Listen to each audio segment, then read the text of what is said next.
podcast today, sharing your insights into what is happening in Afghanistan. Meanwhile, viewers, shifting focus towards news coming in from China. Chinese President Xi Jinping and his Russian counterpart Vladimir Putin were seen walking together at Beijing's Zhongnanhai residence today. This is ahead of China's largest ever military parade. The meeting followed both formal and informal talks between the two leaders. Putin hailed the Russia-China relationship as being an unprecedented level, calling Xi his dear friend. Xi had stated that their partnership has endured global challenges and has vowed to promote a fairer global order together. Both leaders criticized Western countries in particular, with Xi Jinping condemning what he terms as bullying and Putin defending Russia's war with Ukraine. Meanwhile, the Russian president will be attending the Victory Day parade being held in Beijing tomorrow. With us is Mr. William Yang. He's an analyst from Taipei. Thank you for joining us on NewsX World to share your perspective on what's taking place. Interesting optics coming in from China. What do you make of this meeting, as well as the optics around the prior pull-aside that occurred during the SCO summit?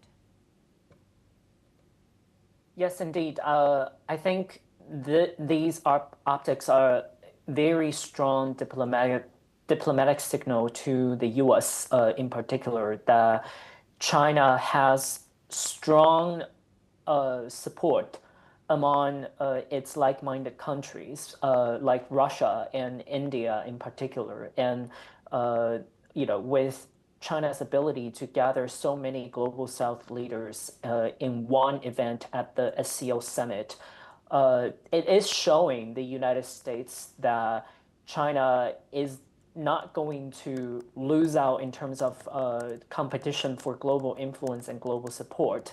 And in fact, China's bloc and ability to gather different countries across different parts of the world is increasingly going to account for a large swath of the global population and also the increasingly rapidly growing global GDP.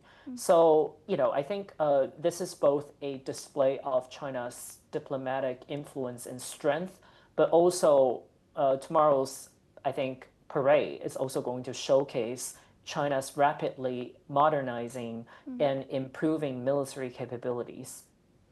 Indeed, a quick follow-up to that, we've learned that Russia and China are deepening energy cooperation in particular. Both countries have just inked an agreement to construct the Power of Siberia 2 gas pipeline through Mongolia, marking a deepening of their strategic energy partnership. The deal was announced by Gazprom CEO Alexei Miller following trilateral talks that were held today involving the Russian president, the Chinese president, as well as the Mongolian president. To what extent will this further frustrate the West? Because there were some reports that were circulating earlier that Exxon was in touch with Rosneft. Yeah, I think this is definitely going to further, I think spread discouragement across especially European countries because of the fact that deepening energy collaboration benefits both Russia and China. But in particular, this is essentially going to help Russia to, continue to have a important economic lifeline that will support its war effort against Ukraine. And that is basically going to make it even harder for European countries to really put pressure on Russia at a point where the peace efforts to facilitate peace talks between Russia and Ukraine are entering a very critical moment. And I think at the same time, it is showcasing the fact that relationships between China and Russia remain very robust, and Beijing is not considering in any way distancing itself from Russia at this particular point. And that's only, I think, going to increase the level of challenges and difficulty for European countries that hope to quickly bring and force Russia to the negotiating table.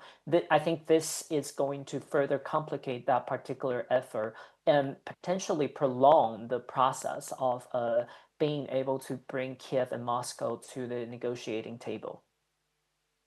I'd like to thank you for taking our time, speaking to us on NewsX World, sharing your perspective on this very crucial